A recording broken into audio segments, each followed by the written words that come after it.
sebelum memulai pembelajaran, kita berdoa terlebih dahulu ya. Ayo satu anak memimpin berdoa. Siapa?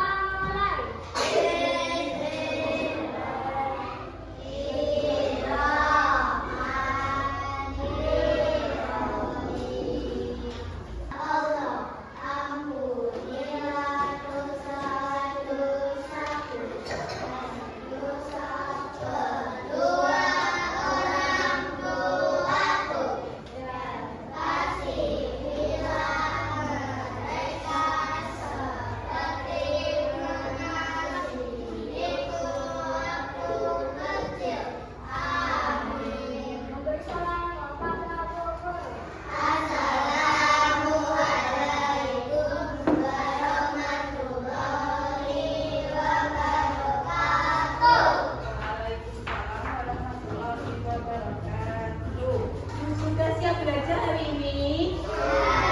Ada yang tahu kita belajar apa hari ini?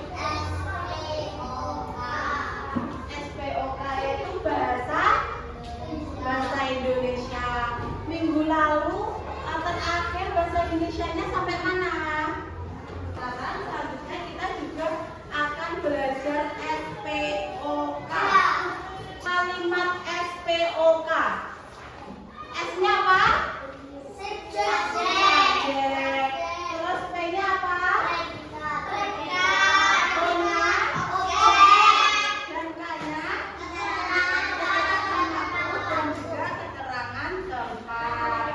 Jadi di sini Ibu akan membagikan.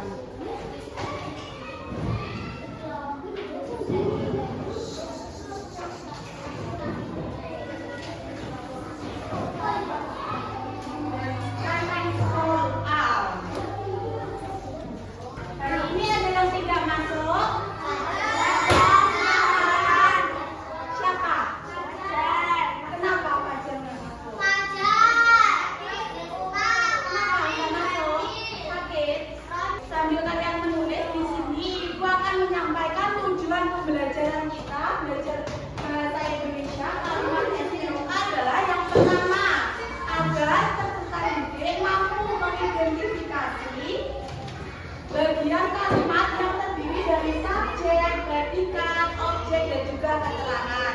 Yang kedua yaitu agar peserta didik mampu menuliskan kalimat yang berpolakan subjek, predikat, dan juga keterangan. Dan yang ketiga, yang terakhir adalah peserta didik mampu menyusun atau merangkai kata menjadi kalimat berpola SPOK dan juga mempresentasikannya di depan kelas dengan baik dan juga benar. Ada yang tahu apa itu kalimat? Kalimat adalah rangkaian kata yang disusun dengan benar sehingga memiliki makna yang jelas dan juga mudah dipahami. Yang tahu apa itu kalimat SPOK?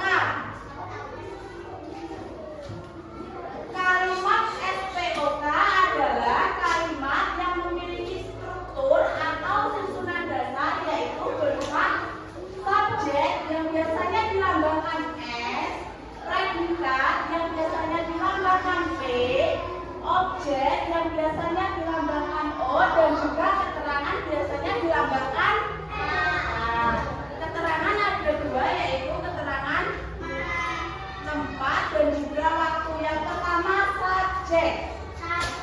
Subjek adalah pelaku atau orang yang melakukan aktivitas tertentu dalam suatu kalimat. Biasanya subjek berupa manusia, biasanya berupa nama orang, hewan, tumbuhan, ataupun kata benda lainnya. Selanjutnya predikat. Apa itu predikat? Predikat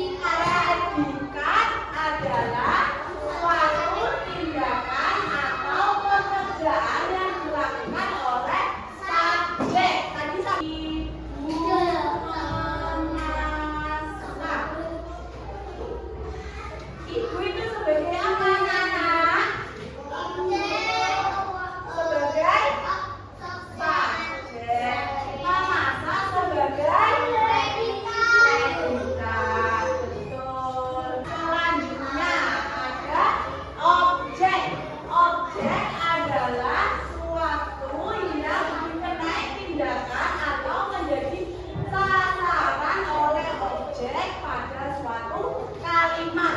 Ibu